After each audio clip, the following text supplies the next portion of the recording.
कृष्णा प्रकल्पांतर्गत आरफळ कालवा व टेंबू कालवा समितीची बैठक राज्यमंत्री माननीय शंभूराजे देसाई यांच्या अध्यक्षतेखाली संपन्न। जत तालुक्याचे आमदार विक्रमसिंह सावंत यांनी जत तालुक्यातील विविध गावचे मांडले पाण्याचे प्रश्न। कृष्णा प्रकल्पांतर्गत आरफळ कालवा व टेंबू कालवा समितीची बैठक राज्यमंत्री माननीय शंभूराजे देसाई यांच्या समवेत संपन्न झाली।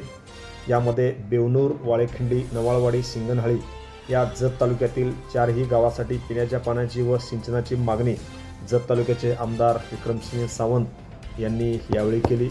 यावेळी त्यांच्या समवेत महाराष्ट्राचे माजी राज्यमंत्री माननीय डॉक्टर विश्वजित कदम यांच्यासह अनेक अधिकारी व पदाधिकारी मोठ्या संख्येने यावेळी खास करून उपस्थित होते। जत तालुका हा कायमस्वरूपी दुष्काळी तालुका आहे। या तालुक्यामध्ये जत तालुक्याच्या उत्तर भागातील बेवनूर, वाळेखिंडी, नवाळवाडी, सिंगनहळ्ळी या गावाच्या सिंचनाचा प्रश्न हा भयानक असून तो सोडवावा अशी जोरदार मागणी त्यांनी यावेळी केली। Press the bell icon on the YouTube and never miss another update.